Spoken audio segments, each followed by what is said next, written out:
Every guy wants that powerful V shape. Broad shoulders, wide back, tight waist. But most people train the wrong muscles, in the wrong order, with the wrong goals. Today, we're cutting the noise and giving you the 5 exact exercises that build the look women notice and men respect. It's not just about looking good. This shape screams strength, balance, and athleticism. But here's the problem. A lot of guys hit the gym without a clear plan. They waste time doing random workouts that don't actually move them closer to that V-tape. Now, let's be real. This transformation won't happen overnight. But if you don't start now and start smart, you'll just keep spinning your wheels, making no real progress. Stick around because at the end, I'll also show you the biggest mistakes people make that kill progress completely, even if they're doing all the right exercises. To carve out that V shape, we've got to target 3 main areas: the back, the shoulders, especially the side delts, and the core. The goal is to build out the upper frame while tightening up the waist. Let's start with the shoulders. Exercise 1, dumbbell lateral raises. If you want wider shoulders, lateral raises are non-negotiable. This move hammers your lateral deltoids, the side portion of your shoulders that really makes your upper body pop from the front. Unlike other shoulder movements that hit the front or rear delts, lateral raises go straight for the area that gives your shoulders that broad, hanger-like look. Here's how to do it right. Stand tall, feet about shoulder width apart, holding a dumbbell in each hand by your sides. Keep a slight bend in your elbows, around 10 to 15 degrees, and lock in that angle. Don't let it change as you lift. Raise your arms out to the sides until they're level with your shoulders, no higher. Lifting above shoulder level shifts tension to the traps, which we don't want here. We're focused on isolating the side delts. As you raise, slightly tilt your wrists like you're pouring water from a jug. This subtle rotation hits the delts even better. One mistake to avoid: don't swing your body or use momentum to lift heavier weights. If you're using your hips or rocking your torso, you're just cheating yourself out of results. Use a moderate weight you can control with perfect form. For best results, do 4 sets of 12 to 15 reps. Pick a weight that makes those last few reps tough, but still clean. Rest for 60 to 90 seconds between sets. Pause for a moment. If you're serious about strength and staying pain-free, subscribe and turn on the bell. Your future self will thank you. Want more exclusive perks? Tap Join for exclusive workouts and be part of the strongest crew on YouTube. Exercise 2, the dumbbell shoulder press. This is your power move for building size and strength in the shoulders. Compared to the barbell press, dumbbells let your wrists move more naturally, reducing joint strain and boosting your range of motion. That means better muscle activation and more gains. This press lights up all 3 heads of the deltoid, but it really gives the front delts a solid hit. When those shoulders grow, your upper body looks bigger, and your waist looks even smaller. That's the optical illusion we're chasing with the V-shape. Set up by sitting on a bench with a straight or slightly reclined backrest for support. Grab a dumbbell in each hand and bring them up to shoulder height. Your palms should face forward. Getting your starting position right is key. A lot of people mess this up by holding the dumbbells too far in front of their body. That small mistake shifts the tension to the front delts and takes it away from the middle delts, which are the real stars when it comes to building that V-shaped frame.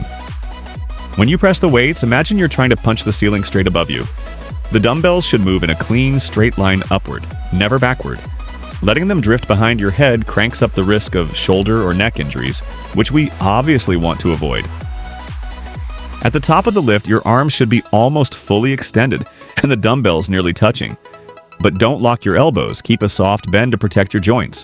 Lower the weights under control. Take about 2 seconds to bring them back down to the start. Here's a mistake to watch out for: using your legs or arching your back to muscle the weights up. That cheats your shoulders out of work and puts stress on your lower back. Keep your form tight and brace your core through the entire set. This keeps your spine safe and helps you stay stable under the load. For this one, aim for 3 sets of 8 to 12 reps. Because it's a big compound lift that demands a lot of energy, place it at the very start of your shoulder workout, when you're fresh and can push hard. Rest 90 to 120 seconds between sets to recover properly. Part 2. Build a bigger, wider back. Exercise 1. pull-ups.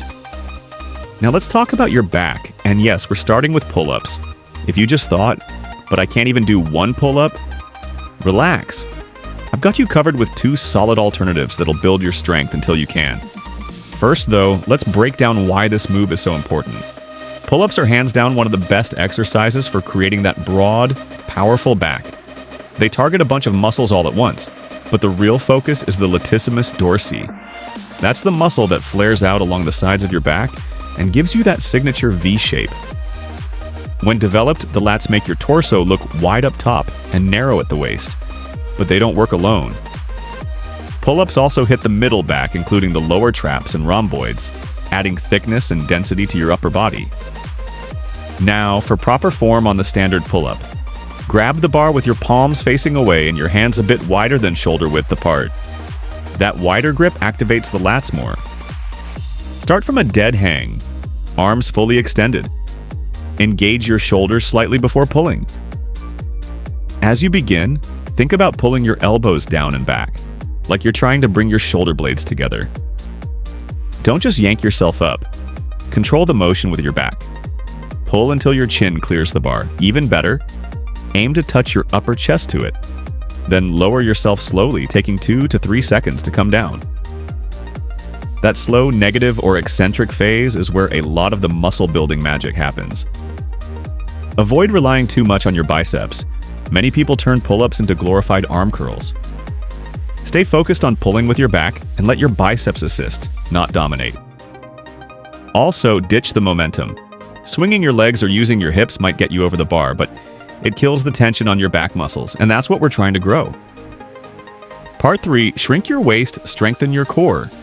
To truly build that powerful V-shaped physique, it's not enough to have wide shoulders and a big back. You need to tighten up your waist. Because without that contrast, the taper from broad up top to narrow down low, the V shape gets lost. This part is crucial, you can't skip it. So here's how to make your midsection leaner, tighter, and more defined. It comes down to 2 things: burning off excess fat and building a strong, functional core. Let's walk through it step by step. 1. Switch to smarter carbs. Refined carbs are one of the biggest reasons fat clings to your belly. Foods like white bread, pastries, and processed snacks spike your insulin, pushing your body to store more fat, especially around the waist. What you need instead are slow-burning, complex carbs that give your body long-lasting energy without the crash. Think sweet potatoes, brown rice, oats, vegetables, foods with a low glycemic index that keep your insulin level stable. These carbs won't just help with fat loss, they'll also give you steady fuel for your workouts, which is key when training for that V-shaped build. The best time to eat them? Before and after your workouts, when your body needs that fuel the most and is least likely to store it as fat. 2. Cut down on processed foods. Most processed foods are loaded with chemicals, preservatives, and artificial ingredients. These things throw off your metabolism, trigger inflammation, and lead to visceral fat, the kind that builds up deep around your organs and expands your waistline. Plus, processed foods tend to mix sugar, bad fats, and salt in a way that makes them addictive and easy to overeat. The result? More bloating, more belly fat, and a body that's constantly working against itself. The fix is simple. Eat real food, whole, natural ingredients. If your great-grandfather wouldn't recognize it as food, it probably shouldn't be in your diet. 3. Do cardio the right way. Cardio isn't just for heart health, it's a powerful tool for burning fat. But if you're only doing one type, you're leaving results on the table. Here's what works best. Combine high-intensity intervals with steady-state cardio. Start with HIIT, short bursts of effort followed by rest. It shocks your system, burns a ton of calories, and keeps your metabolism elevated for hours after your workout. This is known as the afterburn effect, or EPOC. Then, on other days, go for moderate intensity steady cardio, especially in the morning on an empty stomach. This taps directly into stored fat and helps trim your waist even faster. Try to get in 2 to 3 HIIT sessions per week, about 20 to 30 minutes long. Then add 2 to 3 longer steady sessions, 30 to 45 minutes each. That combination maximizes fat loss without burning you out or slowing muscle recovery. 4. Hydrate. Like it matters, because it does. A lot of people overlook water, but it plays a major role in how your body burns fat. When you're even slightly dehydrated, your metabolism slows down. And to make things worse, thirst is often mistaken for hunger, which leads to overeating. Drinking enough water keeps your system running efficiently, supports lipolysis, the breakdown of fat, and helps flush out waste and toxins. It even helps control your appetite and energy during workouts. Aim to drink at least 16 to 18 ounces per 22 pounds of body weight every day. And on days when you're training hard or it's hot outside, you'll need even more. One simple trick: drink a full glass of water before each meal. It'll help control your hunger and prevent overeating. 5. Manage your fats. Don't fear them. Fat isn't the enemy. Your body actually needs healthy fats for hormone function, especially testosterone and insulin, which directly impact how your body burns fat and builds muscle. But here's the thing: fats are calorie dense. 1 gram has more than double the calories of protein or carbs, so portion control is key. The goal is to prioritize healthy fats like avocado, olive oil, nuts, seeds, and fatty fish. Cut back on saturated fats and completely avoid trans fats. They mess with your hormones and make fat loss even harder. Try to keep fats at 20 to 30% of your total daily calories, and make sure they come from quality sources that fuel your body, not inflame it. Finish it off with a solid core exercise. The plank. Losing fat around your waist is just one side of the equation. The other side? Building strength through your core. And there's no better place to start than with the plank. It's simple but incredibly effective. Unlike crunches, which mostly target the surface abs, planks engage your entire core. Front, sides, back, and even your glutes. And they do it without putting strain on your spine or neck. To do it right, start face down, elbows directly under your shoulders, forearms on the ground. Your legs should be straight with only your toes and forearms touching the floor. Now lift your body and hold that position. Your body should form a straight line from head to heels. No sagging hips, no high butt. Here's the key: engage your core like you're about to take a punch. Slightly squeeze your glutes and pull your belly button toward your spine. This creates a solid, protective brace across your midsection and ensures your posture is locked in. Hold for as long as you can with perfect form. Start with 30 seconds and work your way up over time. These small adjustments in your posture make all the difference. They ensure you're actually engaging your core muscles, instead of dumping pressure into your lower back. Some of the most common plank mistakes: letting your hips drop, raising them too high, lining your shoulders too far forward or behind your elbows, and forgetting to breathe. Yep, breathing matters. Controlled, steady breathing keeps your core tight and your body stable. Don't hold your breath. Stay calm, stay tight. Another big mistake: focusing only on how long you can hold the plank, rather than how well. A solid 30-second plank with great form is way more effective than 2 sloppy minutes with poor technique. If you're just getting started, keep it simple. Do 3 sets of 20 to 30 seconds, resting about 90 seconds in between. As you get stronger, you can push it to 3 sets of 30 to 60 seconds.